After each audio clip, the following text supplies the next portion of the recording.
కేంద్ర బీజేపీ ప్రభుత్వం అనుసరిస్తున్నటువంటి ప్రజా వ్యతిరేక విధానాలను నిరసిస్తూ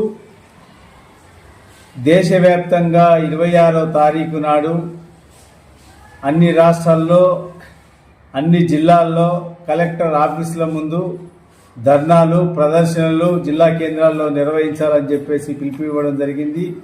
కార్మికులకు, రైతాంగానికి, వ్యవసాయ కూలీలకు, మహిళలకు అందరి హక్కుల్ని హరిస్తూ వాళ్ళకు వ్యతిరేక విధానాల్ని కేంద్ర ప్రభుత్వం అనుసరిస్తున్నది.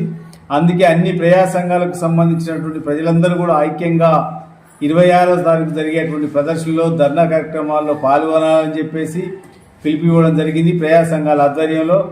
ఇందులో ఏంటంటే కేంద్ర ప్రభుత్వం గతంలో అనేక చట్టాల్ని, అంటే ప్రజలకు అనుకూలమైన చట్టాల్ని, రైతాంగానికి అనుకూలమైన చట్టాల్ని, కార్మిక వర్గానికి అనుకూలమైన చట్టాల్ని వాటిని తొలగించి ప్రజా వ్యతిరేక విధానాలు అనుసరిస్తున్నది. అట్లాగే 4 కోడ్లుగా విభజించేసి కార్మిక చట్టాల్ని, ఆ రకంగా గతంలో ఉన్నటువంటి ఉపయోగపడే చట్టాలు కూడా లేకుండా చేసే విధానాలు అనుసరిస్తున్నది.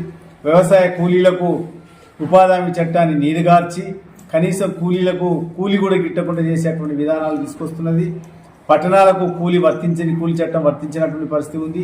కాబట్టి ఈ రకంగా అన్ని వర్గాలు కూడా మహిళల మీద పెద్ద ఎత్తున దాడులు, దౌర్జన్యాలు జరుగుతున్న పరిస్థితి ఉంది. అంటే ఈ రకంగా ప్రజల యొక్క ప్రాణ నష్టం, మాన నష్టము, అన్ని రకాల ఆర్థిక నష్టము, సామాజికమైనటువంటి అణచివేతలు, అనేక రకాలైనటువంటి ఇబ్బందుల్ని దేశ ప్రజలు రోజు రోజుకు దారిద్ర్యం పెరుగుతున్నటువంటి పరిస్థితి ఉంది. కాబట్టి ప్రజానీకం అందరూ కూడా ఐక్యంగా ఈ కేంద్ర ప్రభుత్వానికి వ్యతిరేకంగా పోరాటాల్లో, ఉద్యమాల్లో పాల్గొనాలని ఈ సందర్భంలో విజ్ఞప్తి చేస్తున్నాం. Hi, this is Neha Shetty. Please subscribe to GK News. Hi everybody, subscribe to GK News.